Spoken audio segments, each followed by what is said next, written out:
저한테 자식은 매우 특별한 존재인데요. 저의 원래 친자식은 한 명뿐이지만 현재 제가 돌보고 있는 자식들은 4명이라고 할 수 있어요. 어떻게 그렇게 되냐고요? 바로 친자식인 제 아들의 아내이자 저의 며느리인 이제는 제가 딸로 생각하며 돌보고 있는 자녀와 저의 쌍둥이 손주들까지 돌보고 있기 때문입니다. 저는 그리 긴 시간 오래 산 세월은 아니지만 짧은 시간 동안 많은 우여곡절을 거치며 살아왔어요. 남들이 들으면 나도 그 정도는 다 겪으면서 살았어 라고 말할 수 있겠지만 그래도 저는 개인적으로 제 삶이 힘들어 정말 포기하고 싶었던 적이 한두 번이 아니었습니다. 그만큼 고단한 세월이 있었어요. 하지만 그 시절을 지나 아들을 장가 보내고 손주들까지 보면서 조금이나마 편안하고 안락한 생활을 할 수 있나 싶었는데 결국에는 제 삶의 또 하나의 사건이 터지고 말았죠. 그 일을 계기로 해서 며느리를 그리고 저의 손주들을 제 자식으로 생각을 하고 지금까지 이렇게 돌보고 있는 상황이네요. 하지만 이 모든 일들이 저는 원망스럽지는 않습니다. 살아가면서 누구나 그럴 수 있으니까요. 게다가 지금은 우리 애들이 저를 얼마나 잘 따르는지 그저 우리 손주들이 건강하게 무럭무럭 자라나는 모습만 보더라도 저는 그저 행복에 겨운 사람처럼 느껴져 요즘은 참 살만하답니다. 그런 저의 사연을 한번 같이 들려드리고 싶어서 이렇게 용기 내어 사연을 적어보게 되었어요. 이 과정에서 우리 며느리도 꼭 사연 써보라기에 한자 한자 적어보려고 합니다.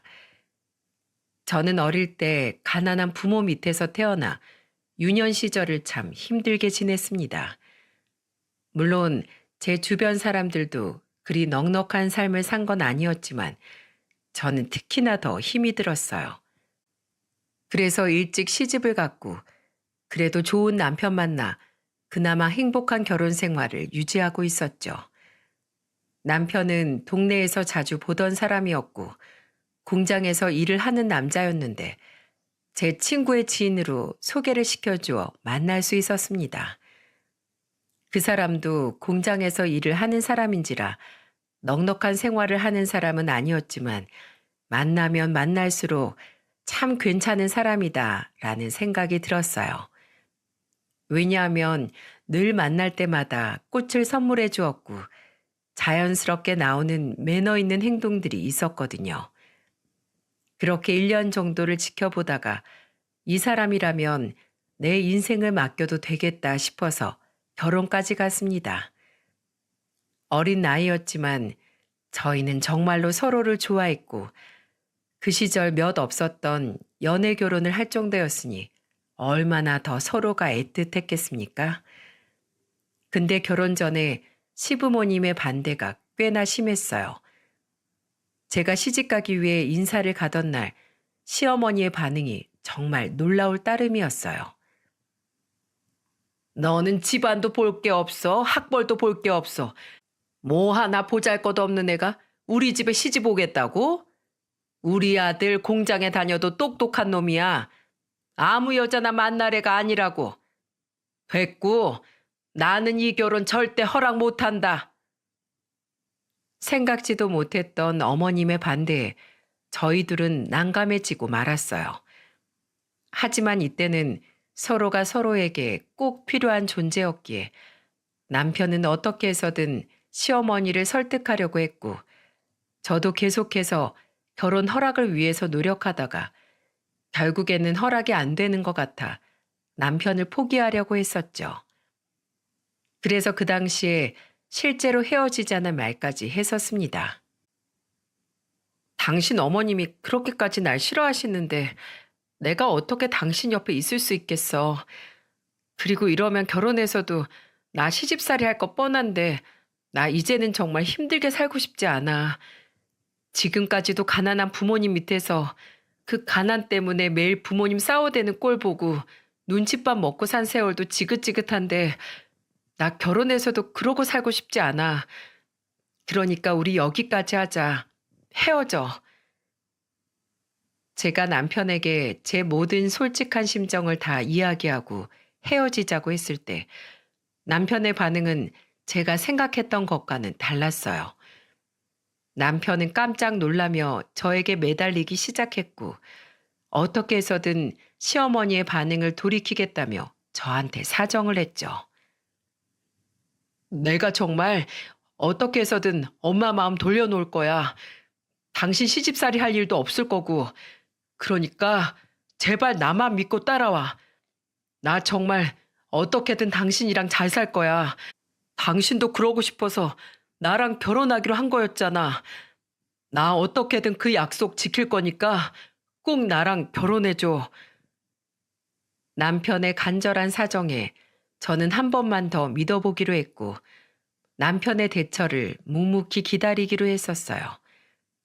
그리고 얼마 뒤에 남편이 정말로 약속대로 시어머니의 반대를 해결하고 왔더라고요. 알고 봤더니 시어머니는 외아들을 장가 보내는 게 너무나 질투가 났던 거였는데 남편이 늘 시어머니의 집착 속에서 살다 보니까 남편도 이제는 지긋지긋해져서 계속 이렇게 결혼을 반대하면 아예 도망가 버릴 거라고 하니 해결이 되었다고 하더라고요. 제가 살면서 지켜보니 시어머니의 아들 사랑은 정말 엄마의 사랑을 넘어서서 집착에 가까운 수준이었습니다. 그걸 남편은 결혼 전에는 일찍이 혼자가 된 엄마가 불쌍해서 받아주었던 거였는데 결혼을 할 때까지 그게 영향을 미치니까 이제는 더는 받아주면 안 되겠다 싶어서 단호하게 나간 거였죠. 근데 그런 아들이 이제는 더 이상 집착하면 도망가겠다고 하니 시어머니 입장에서는 제법 충격이 컸던 것 같아요. 그래서 그때부터는 시어머니의 태도가 싹 바뀌면서 저에게 극진하게 잘하진 않았어도 적어도 시집살이를 힘들게 시키진 않으셨습니다. 남편 덕분에 결혼도 잘하고 결혼 생활도 행복하게 잘 이어가고 있었어요. 역시나 이 사람은 워낙에 사람이 좋은 사람이었기 때문에 결혼해서도 저에게 잘해주었는데요. 아이가 생기고 나서는 더욱더 책임감이 생겼는데 늦은 시간까지 공장에서 일을 하며 늦게 들어오는 일들이 다반사였어요. 그런 남편의 노력이 늘 안쓰럽고 고마워서 저도 최선을 다했고 저희는 어린 나이에 함께 결혼을 했지만 열심히 돈을 모아서 남편은 계속해서 공장을 다니고 저는 작은 순댓집을 하나 차려 운영해 나가고 있었어요. 저는 엄마에게 물려받은 손맛이 있었기에 순댓국집을 금방 자리 잡을 수 있었고 남편 역시 공장에서는 계속해서 인정을 받으면서 저희 둘의 인생은 아이와 함께 평안해지는 듯 했습니다. 하지만 얼마 지나지 않아 우리 가족에게 비극이 찾아왔고 그건 바로 갑작스러운 남편의 죽음이었어요. 남편은 앞으로 우리가 애는 셋을 낳아야 한다며 그 애들 다 대학 보내고 시집장가 보내려면 열심히 일을 해야 한다며 늘 야근을 밥 먹듯이 하고 있었어요. 그런데 야간조에서 일을 하던 남편에게 갑작스런 사고가 났고 대처할 수 있었던 인원이 없었던 탓에 남편은 그대로 하늘나라로 떠나고 말았습니다. 그때 제 나이가 27이었고 결국 한 명밖에 낳지 못했던 아들은 제 아빠의 죽음을 인식할 수도 없는 아주 어린 갓난아기였어요. 그때 저는 남편을 잃은 비극을 맞이하면서 앞으로는 어떻게 살아야 하나 막막했는데 제 앞에 놓여진 비극은 그것만이 끝이 아니었습니다. 바로 남편의 죽음 이후 시어머니의 말도 안 되게 어마어마한 시집살이였죠. 시어머니의 시집살이는 남편이 죽은 날로부터 시작이 되었고 장례식장에서도 저는 씻을 수 없는 모욕을 당해야만 했어요. 너무 울어서 기운 없이 아이를 안고 있는 저는 순식간에 깜짝 놀랄 일을 겪을 수밖에 없었습니다.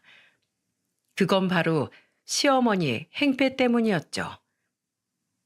내 아들 잡아먹은 거, 내 아들 돌려놔. 돌려놓으라고. 너만 아니었어도 내 아들 그렇게 죽진 않았을 텐데 다 너 때문이야. 너 때문이라고. 내가 끝까지 너랑 결혼하는 걸 반대했어야 했는데 내 아들 당장 물어내. 물어내라고 이 괴물 같은 거사. 제 머리끄댕이를 잡아 끌면서 이야기를 하는 시어머니로 인해 저는 머리카락이 다 빠져나가면서도 가만히 있을 수밖에 없었죠. 그 당시에는 정말 저도 더는 살아갈 용기가 생기지 않았거든요. 하지만 시어머니의 만행은 거기에서 끝이 아니었어요. 시어머니는 그날로부터 시작을 해서 시집살이를 정말 미친 듯이 제게 시키기 시작했어요. 제 손주는 눈에 보이지도 않는지 갓난아기를 들쳐엎고서 식당에서 일을 하고 있는 저에게 와서는 얼굴에 물을 뿌리고 아들 돌려내라고 행패를 부리질 않나. 시도 때도 없이 집으로 찾아와서는 온 집안을 다 깽판을 쳐놓고 가는 일도 다반사였고요.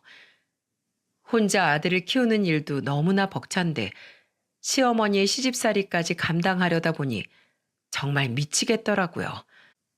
시어머니는 거기에서 끝이 아니라 늘 제가 퇴근하고 들어가려고 하면 당장 시댁으로 와서 밥 차려라, 청소해라, 네가 내 아들 잡아먹었으니 내 인생 책임지라며 말도 못하게 저를 괴롭혀댔어요. 급기야는 나중에 살림을 억지로 합치면서 더 심한 시집살이를 당해야 했습니다.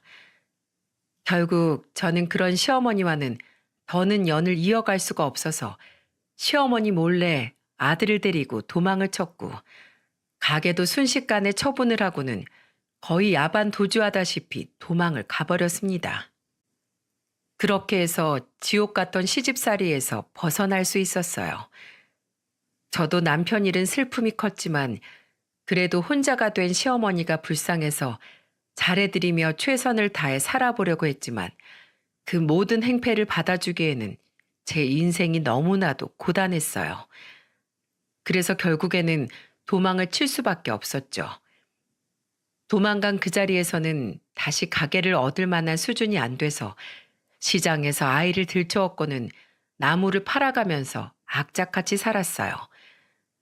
그러다 어느 정도 돈을 모아 힘들게 다시 가게를 차릴 수 있었고 그게 지금까지 이어지고 있는 상황이었습니다. 그 사이에 아들은 혼자여도 잘 컸고 저는 남부럽지 않게 아들을 키우기 위해 공부도 열심히 시키고 대학도 다 보냈죠.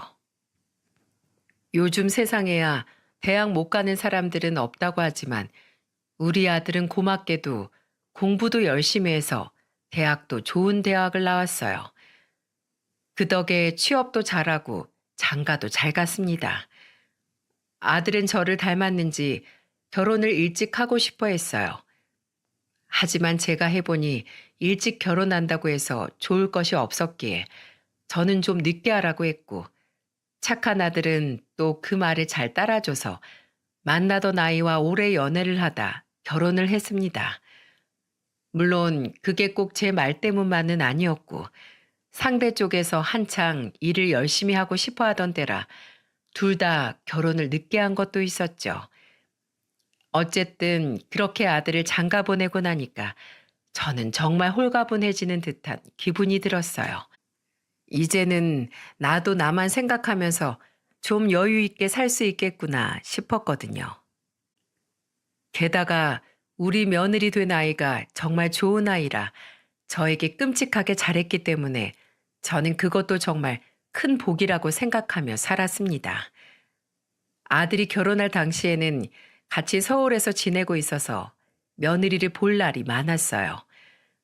며느리는 어찌나 아이가 싹싹한지 늘 시도 때도 없이 제가 운영하고 있는 식당에 와 식당 일을 도와주며 저한테 정말 잘했어요.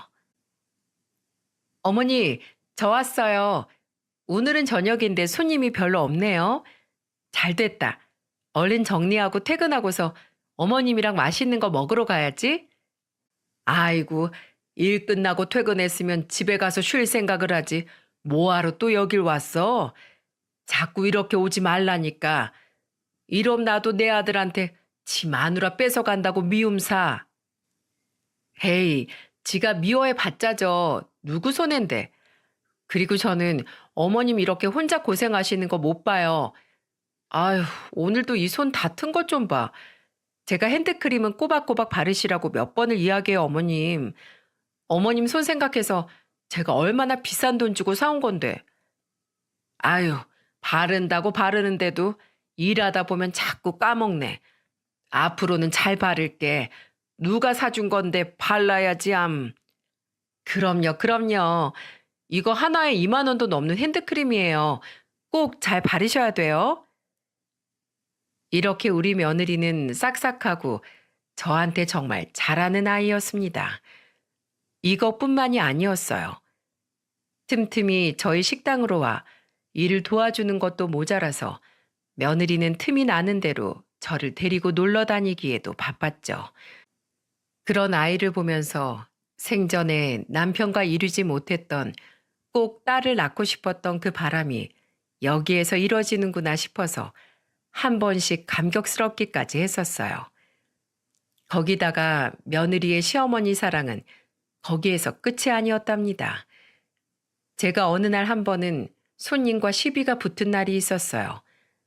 술 취한 남자 2명이었는데 이 사람들이 술을 잔뜩 먹고는 계산을 안 하고 그냥 나가려고 하더군요. 가끔씩 이런 진상들이 있어서 저는 이번에도 못 가게 맞고 돈 내놓고 가라며 소리를 바락바락 지르고 있었어요.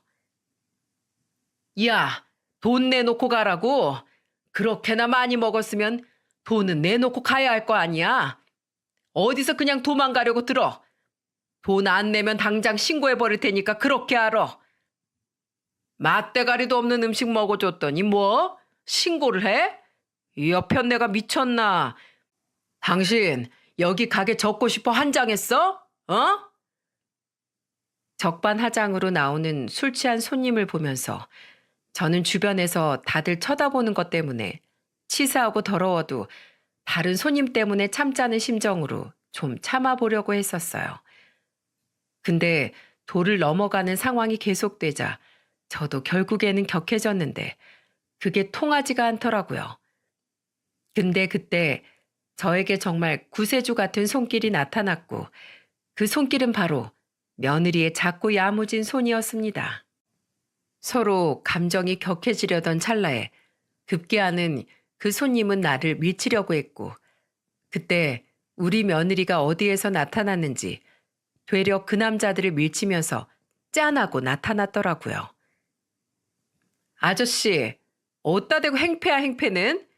지금 우리 어머님 밀려고 했지? 어? 당신 어디 깜빵 가서 살고 싶어? 돈도 안 내고 도망가는 도둑놈 주제에 지금 어디다 대고 감히 손찌검을 하려고 들어? 당신 여기서 딱 기다려. 내가 당장 경찰 부를 거니까 어디 한번 콩밥 제대로 먹고 죗값 톡톡히 당해봐. 어머님은 거기 딱 앉아 계세요. 저런 인간들은 말로 해서 들어 처먹을 인간들이 아니에요. 제가 다 해결해 드릴게요. 술 취한 취객들이 제법 무서울 법도 한데 며느리는 야무지게 저를 지켜내더니 진짜로 경찰서에 신고를 해버리더라고요. 경찰이 온다는 소리에 그 남자들은 줄행랑을 치려고 했지만 며느리는 당차게 가게 문을 막아서면서 딱 기다리라고 하던 거 있죠.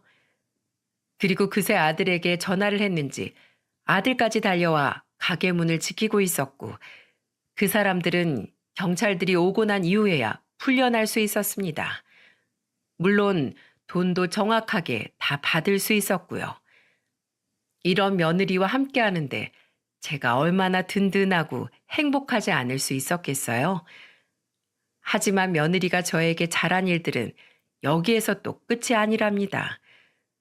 이때 당시 아들과 며느리는 애가 생기지 않아 병원 다니며 노력하고 있을 때였는데 그때 아이가 없을 때 저랑 시간을 많이 보내야 한다며 늘 시도 때도 없이 저를 데리고 나가면서 관광을 시켜주었어요. 덕분에 저는 남편이나 아들과 그동안 다니지 못했던 전국 관광을 며느리 덕분에 할 수 있었죠. 그렇게 며느리와의 생활은 정말 행복하고 좋았어요. 하지만 저는 늘 서울에서 머물면서도 고향이 그리웠고 힘들고 아픈 일들도 많았지만 이제는 고향으로 돌아가고 싶다는 생각이 들더라고요. 그래서 어느 날 아들 부부에게 말을 했죠. 나 이제는 내가 살던 고향으로 돌아가려고 하는데 너네 생각은 어떠니? 너희도 서울에서 자리 잘 잡아서 이제 아이만 생기면 되고 나도 가게 어느 정도 처분하고서 내려가면 나 먹고 살 길은 잘 챙길 수 있을 것 같으니 이제 나는 고향으로 내려가고 싶은데 제가 이 말을 하니 아들보다도 더 길길이 날뛴 건 며느리였어요. 어머님, 말도 안 돼요. 갑자기 고향으로 내려가시겠다뇨. 저 아직도 어머님 모시고 다닐 것도 많고 어머님 옆에서 하고 싶은 것도 많은데 이렇게 내려가시겠다뇨. 말도 안 돼요. 너는 이 늙은이 뭐가 좋다고 자꾸 그렇게 끼고 살려고 하니? 내가 정말 너 만난 게 내 인생 정말 큰 복이다. 근데 애미야, 나 이제는 고향 내려가서 편하게 살고 싶다. 서울은 너무 복잡하고 내 성격이랑도 안 맞아. 나 그냥 고향집으로 내려가서 텃밭이나 가꾸면서 살란다. 저의 완고함에 며느리도 아들도 결국에는 포기를 했고 저는 그렇게 고향집으로 내려가게 되었습니다. 저는 저희 친정 부모님이 살던 집을 두 분 다 돌아가시고 나서 언젠가는 돌아올 거란 생각으로 처분을 안 하고 있었는데 그걸 이제서야 써먹을 수 있게 된 거였죠. 그 뒤로 저는 시골에서 정말 잘 지내고 있었고 아들이랑 며느리는 틈이 나는 대로 또 주말마다 휴일마다 저에게 내려와서는 저와 함께 시간을 보내곤 했었어요. 제가 가꾸는 텃밭도 같이 가꿔주면서 말이죠. 한 번도 안 해본 일인데도 며느리는 또 그 야무진 손으로 곧잘 따라하며 벌레도 잡고 약도 뿌리고 채소들도 다 따보면서 그렇게 신나게 잘 지냈네요. 그 시간이 저는 너무나도 행복하고 며느리에게 고마웠습니다. 그만큼 또 우리 아들도 저에게 잘했고 서로가 서로에게 저희는 더더욱 힘이 되는 가족으로 굳건해질 수 있었어요. 그래서 드디어 이 노년에서야 내 삶이 확 피는구나 싶어서 안심하고 살던 중 저희 집에 경사가 일어났고 그건 바로 며느리의 임신이었습니다. 둘 다 임신이 어려워 병원에서 시험관으로 어렵게 아이를 가지게 되었는데 정말 고맙게도 쌍둥이가 임신이 되었더군요. 저는 아이가 임신이 되었을 때도 저한테 제일 먼저 영상통화를 걸어 초음파 사진을 보내주는데 그게 그렇게 감격스러워 한참을 둘 다 핸드폰을 붙잡고 울었던 기억이 납니다. 그만큼 며느리도 저도 서로에게 각별한 존재였어요. 그리고 그럴 수밖에 없는 게 며느리는 23살의 엄마가 돌아가시면서 저를 만난 뒤로 저를 친엄마 이상으로 생각을 했기에 그렇게 서로가 서로에게 각별해질 수밖에 없었어요. 저는 며느리가 임신을 하고 나서는 틈이 나는 대로 제가 올라가서 그 집에 반찬도 해다 놓고 청소도 종종 해주면서 그렇게 케어를 해주었습니다. 며느리는 제가 힘들까봐 이러지 않아도 된다고 했지만 점점 날이 갈수록 배가 불러오면서 몸을 가누기가 힘들어지니 나중에는 저에게 고맙다고 하더라고요. 제가 아니면 정말 힘들었을 거라고 말하면서 말이에요. 그렇게 며느리는 출산까지 잘했습니다. 출산을 한 이후에는 쌍둥이 둘 다 외출이 가능해지자마자 저에게 내려와 손주들도 보여주고 여전히 싹싹하고 잘했던 며느리였어요. 아들도 늘 와서 저에게 안부를 묻고 시간을 잘 보내다 갔었는데 어느 날부턴가 이 아이들이 조금씩 바뀌더라고요.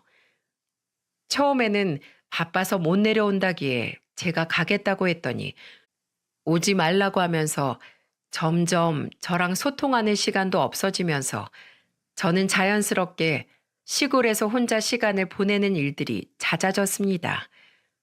아쉽고 서운하긴 했지만 그래도 애 키우느라 얼마나 힘들까 싶어 말은 안 하고 혼자서 그저 아이들이 궁금하면 궁금한 대로 있으면서 지내왔었죠. 하지만 처음에는 그래도 명절에라도 잠깐씩 얼굴을 내비치던 아이들이 이제는 명절 때도 안 오기 시작하더군요. 왜 이렇게 이럴 애들이 아닌데 싶어서 아들에게 몰래 전화를 해서 물어본 적도 있었어요. 아들, 요즘 왜 이렇게 시골에도 통 안 내려오고 연락도 뜸한 거야? 너보다 며느리가 더 그러고 말이야. 혹시 너희 둘 무슨 문제 생겼니? 네? 아니야, 엄마. 그런 거 없어요. 그냥 우리 둘 다 너무 바쁜데 애까지 두 명을 동시에 키우려다 보니까 너무 바빠서 그래. 문제 전혀 없으니까 걱정하지 않으셔도 돼요. 내가 그래도 틈틈이 연락할 테니까 걱정 말고 와이프는 정말 전화할 여력이 없어서 못하는 거니까 엄마가 좀 이해를 해줘요. 하지만 여기에서 이상한 건 이것뿐만이 아니었어요. 제가 전화를 한 뒤로 마음에 걸렸는지 오랜만에 어쩌다가 내려온 아들 부부의 얼굴은 정말 안 좋아 보였답니다. 그러다가 제가 정말 의아하고 이해할 수 없는 상황을 그때 보게 되었죠. 아들 부부가 한 번은 오랜만에 내려와 같이 시간을 보내고 있었는데 갑자기 주방 쪽에서 쨍그랑하는 소리가 들리더라고요. 주방에서 음식을 준비하던 며느리에게 무슨 일이 생겼나 싶어 얼른 달려갔을 때 저는 생각지도 못한 광경을 봐야만 했습니다. 에이, 왜 이래 이거? 진짜 왜 이러냐고. 아, 짜증나. 며느리가 한껏 화를 내면서 그릇을 다 뒤집어 엎고 있었고 급기야는 제가 뒤에서 보고 있는데도 또 한 번 사기 그릇을 그대로 바닥에 내팽겨쳐 버리더라고요. 저는 너무 놀라 며느리에게 다가가 물었습니다. 어머 아가, 왜 그래? 대체 왜 이러는 거야? 무슨 일 있었어? 제가 다가가니 그제서야 제 존재를 눈치챘는지 며느리는 주춤거렸고 그래도 화가 안 풀렸는지 짜증을 팍 내면서 주방을 나가버렸어요. 저는 처음 겪는 상황에 너무나도 깜짝 놀라서 아들에게 물었더니 아들이 요즘 들어 자꾸 짜증이 늘고 조금씩 괴팍해져 간다고 이야기를 하더라고요. 요즘 애엄마가 좀 이상해지고 있는 것 같아. 전엔 안 그랬는데 어느 날부턴가 말수가 적어지더니 요즘은 저렇게 짜증내고 화내면서 폭력적인 행동들을 하나씩 하고 있어요. 나도 좀 고민이긴 한데 여기까지 와서 저럴 줄은 몰랐네. 저는 아들의 이야기를 듣고 나서 며느리가 산후 우울증을 겪고 있구나 라는 생각이 확 들었습니다. 요즘 사람들은 그냥 우울증도 많이 있지만 같은 여자로서 봤을 때 아이를 낳고 나서 느끼는 우울증이 큰 걸 저도 잘 알고 있었던 터라 얼른 아들에게 말을 했죠. 아들, 아무래도 며느라이가 산후 우울증이 온 것 같다. 그거 정말 무서운 거니까 네가 데리고서 병원을 좀 가봐. 그거 빨리 해결해야지. 안 그럼 본인도 힘들고 가족들도 너무너무 힘들어질 거야. 아들은 제 이야기를 들은 이후에 알겠다고 했습니다. 그리고 그 뒤로 정말로 병원을 간 건지는 모르겠지만 제 느낌상으로 며느리의 상태는 점점 더 안 좋아지는 듯 했어요. 왜냐하면 그 이후로도 다시 예전의 며느리의 모습을 볼 수가 없었거든요. 그래서 걱정이 되어서 아들에게 틈틈이 전화해 물었지만 아들은 그때마다 병원에서 치료받고 있으니 걱정하지 말라고 산후 우울증이 한 번에 고쳐지는 게 아니다 보니 시간이 좀 필요하다고 이야기를 하더군요. 아들의 이야기에 저는 알겠다고 하며 넘어가려고 했었습니다. 근데 어떻게 된 건지 여기에서 더 나빠질 게 없을 거라고 생각했는데 어느 날은 거의 3년 동안이나 이 애들이 아예 연락도 거의 없고 명절에도 내려오지를 않더라고요. 마지막에는 급기야 전화라도 되던 아들이 2달째 전화가 안 되고 문자만 되었고 급기야는 명절에 또다시 올 수 없다는 문자만 딸랑 남겨놓고는 연락 없는 아들 덕에 저는 손주들도 보고 싶고 아들도 며느리도 다 보고 싶은 마음에 무작정 이번엔 제가 서울로 찾아 올라갔습니다. 막무가내인 줄 알면서도 올라갔어요. 그리고 아들 부부 집 앞에 서서 초인종을 누르는데 몇 번을 눌러도 대답이 없더라고요. 전화도 받질 않아 초인종을 누르는 것밖에 할 수가 없었는데 분명히 휴일이기 때문에 아이들이 있을 법도 한데 기척도 없는 것 같아 결국에는 마지막 한 번만 더 눌러보고 또 아무도 없으면 그냥 내려가자 싶어서 마지막 한 번을 더 눌렀습니다. 그런데 그때서야 안에서 기척이 났고 인터폰 사이로 며느리의 목소리가 들려왔어요. 애미야, 나다. 너희가 하도 연락도 없고 명절 때도 못 온다고 해서 내가 왔어. 문 좀 열어다오. 저는 당연히 원래 제가 알던 며느리라면 반가워하면서 버선발로 문을 열어줄 거라고 생각을 했는데 그건 제 대단한 착각이었어요. 인터폰 사이로는 제가 생각지도 못했던 대답이 흘러나왔고 저는 그 자리에서 충격을 받고 말았어요. 네? 어머님이시라고요? 아니, 연락도 없이 여긴 왜 오신 거예요? 이번에 저희 못 간다고 연락 넣었잖아요. 근데 이렇게 마음대로 찾아오시면 어떡해요? 진짜 짜증나게. 몰라요. 지금 여기 어머니 못 들어오시니까 그냥 돌아가세요. 뭐라고? 아니, 애미야. 너 왜 그러냐? 내가 왔다는데. 너네 좋아하는 반찬 지금 바리바리 싸들고 왔어. 얼른 문 좀 열어봐라. 나 팔 떨어지겠다. 그거 안 먹어도 되니까 그냥 도로 가지고 가던 아님 가다가 버리고 가든 그냥 가시라고요. 뭐야? 아니 너 정말 왜 그래? 얼른 이 문 좀 열어. 안 되면 내 우리 아들 얼굴이라도 보고 가련다. 그이 지금 없어요. 어머님 정말 죄송한데요. 저 지금 문 못 열어드려요. 그냥 돌아가세요. 며느리는 아들도 없다는 소리와 함께 한숨을 푹 쉬면서 돌아가라고 저를 냉대를 했어요. 저는 기가 차고 이게 무슨 일인가 싶어 순간적으로는 어안이 벙벙하더라고요. 애가 산후우울증 치료를 분명히 받고 있다고 했는데 상태가 더 심해진 건가 싶어 너무너무 걱정이 되었습니다. 그래서 아들이 집에 없다고 하길래 아들이 집으로 돌아오면 밖에서라도 얼굴 보고 무슨 상황인지 좀 보고서 가기 위해 문 밖에 앉아서 기다리고 있었어요. 그런데 밤이 되도록 아들이 집으로 돌아오지를 않더라고요. 저는 아들에게 다시 한번 전화를 했고 아들은 또 역시나 전화를 받지 않아서 이번에는 문자를 다시 남겼습니다. 아들, 나 지금 서울 너희 집 앞에 와 있다. 얼른 들어와서 얼굴 좀 보자. 며느리가 도대체 문을 안 열어줘서 집에도 못 들어가고 있다. 저는 이렇게까지 연락을 했는데도 연락도 없고 문도 안 열어주는 거 보니까 분명히 뭔가가 있다는 생각이 들었어요.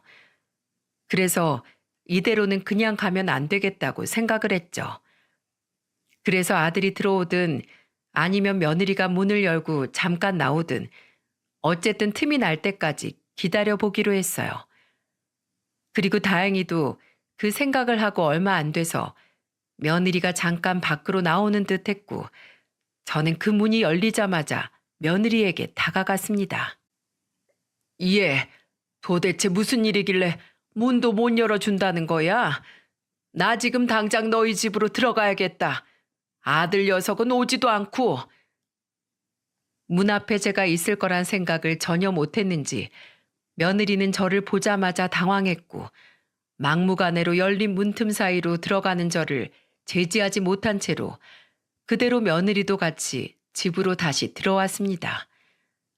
그리고 저는 무슨 일인지 다 알아야겠다는 각오로 들어간 아들 부부의 집에서 정말 충격적인 모습을 보게 되었고, 저는 그 자리에서 오바이트까지 할 뻔했어요.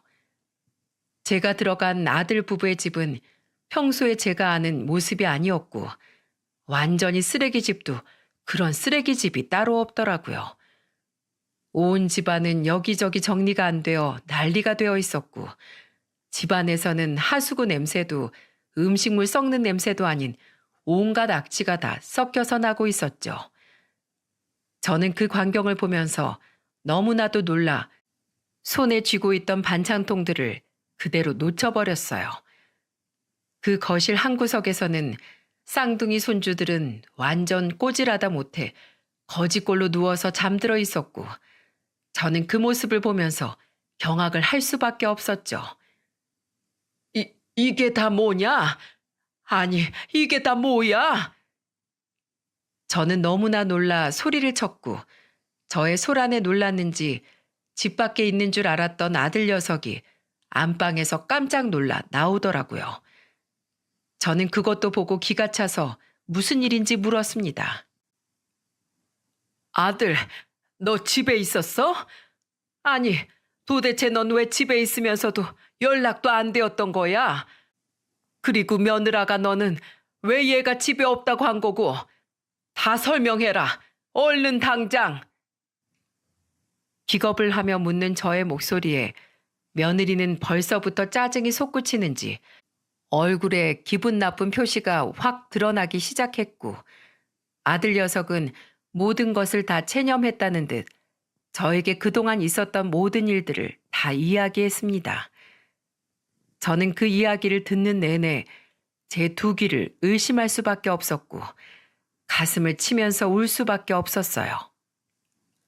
아들에게 모든 상황의 자초지종을 다 설명드리니 모든 상황은 이러했습니다. 며느리는 산후 우울증이 오면서 급속도로 상태가 나빠졌는데, 병원에서 치료를 받으면서도 호전이 안 돼 결국에는 조현병 증세까지 오게 된 거라고 했어요.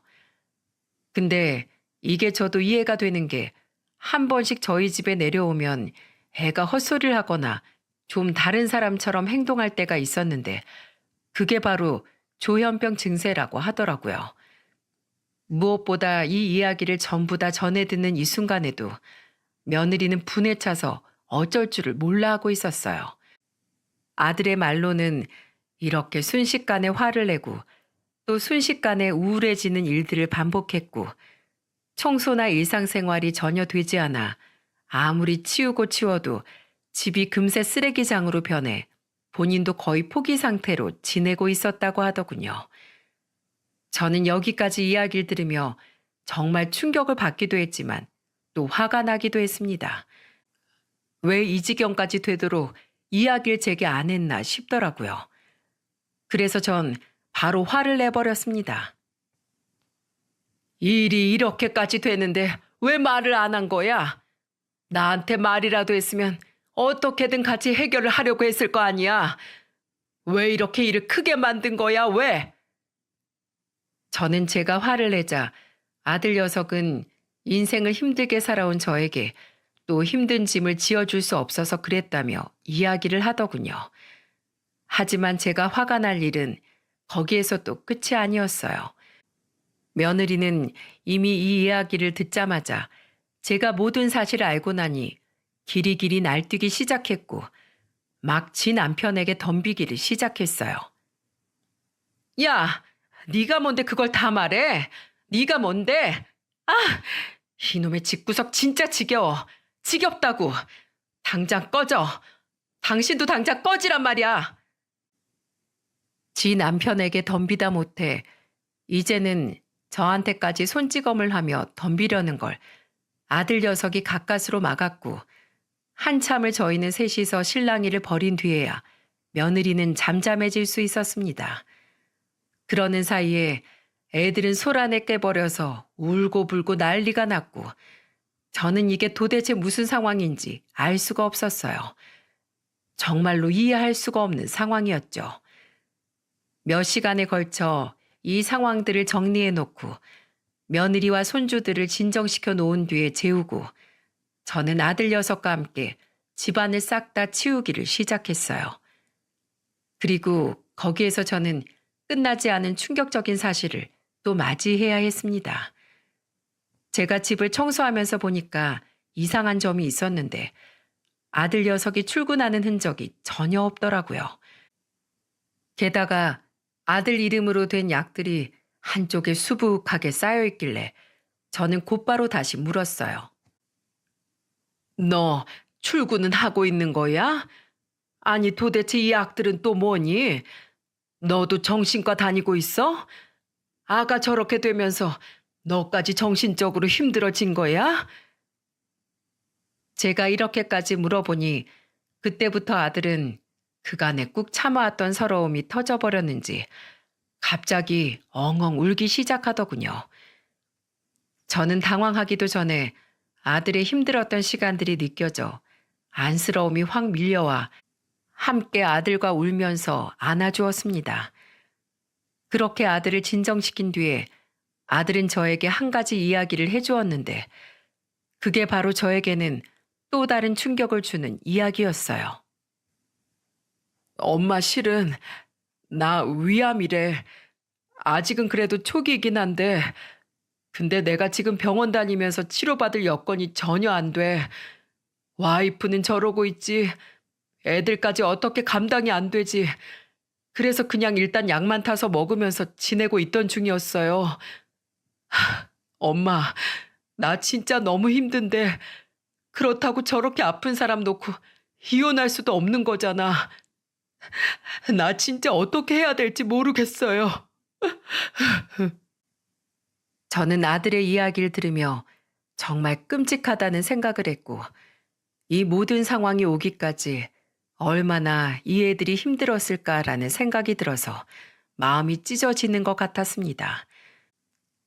눈이 맑고 초롱초롱해서 늘 내가 눈이 예쁘다고 칭찬해줬던 우리 며느리는 눈의 모든 생기를 다 잃은 채로 아픈 얼굴을 하고 있었고 아들은 그런 아내를 어떻게든 지켜보겠다며 자신의 몸도 제대로 가누지 못한 채로 꾸역꾸역 지 자식 새끼 키우며 살고 있는 게 너무나도 안쓰럽고 불쌍했어요. 그때 제가 정신이 딱 차려지더라고요. 저는 이 애들 누구도 잃을 수가 없었습니다. 우리 아들도 며느리도 금쪽 같은 내 손주들도 어느 것 하나 잃을 수가 없었죠.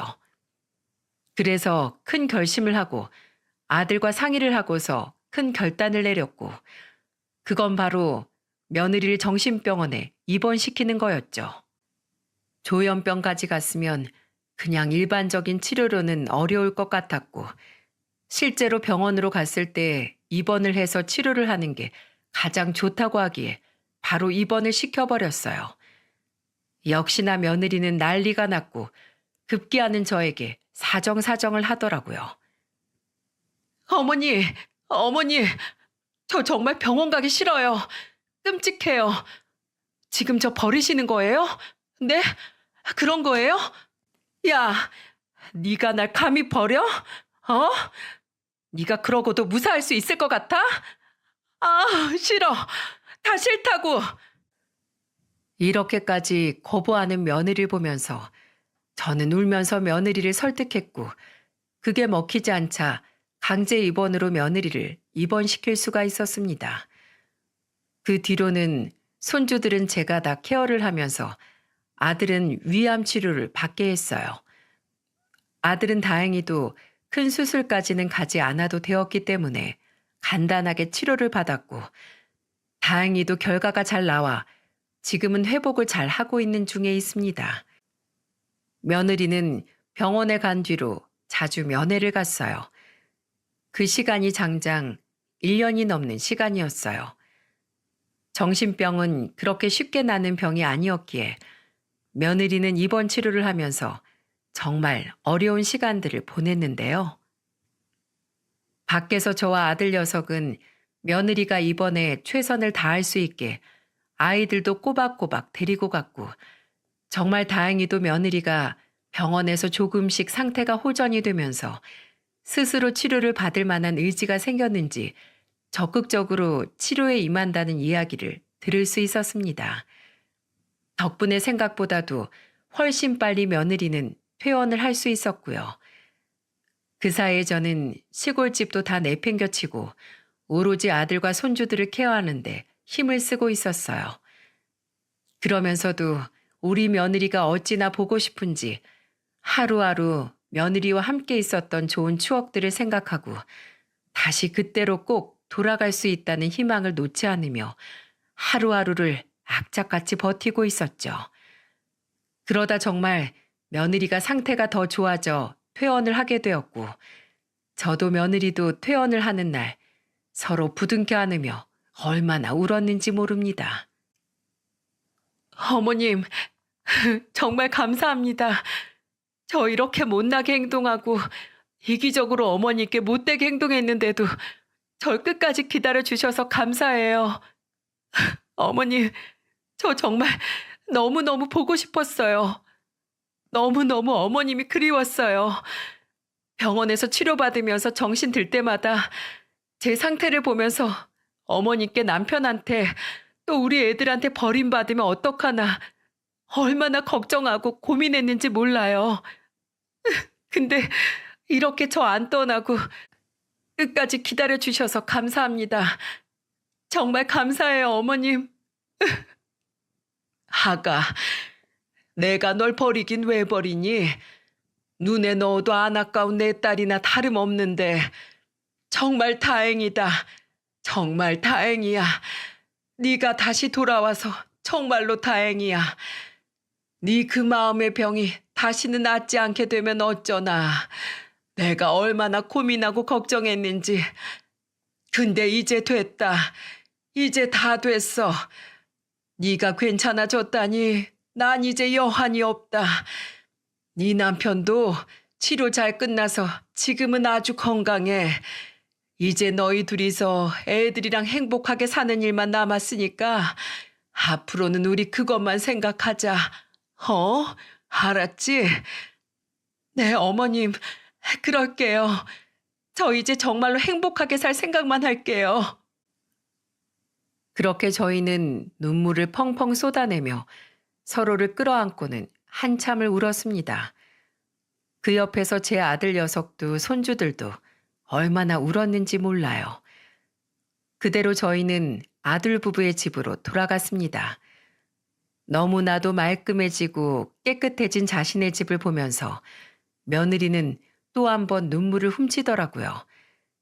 지난날 본인이 얼마나 끔찍한 행동을 저질렀나 후회가 된다며 다시는 그렇지 않겠다고 다짐을 하던 거 있죠. 저는 그것만으로도 충분했습니다. 며느리가 다시 의지가 생긴 것 하나만으로도 저에게는 충분하고도 남았어요.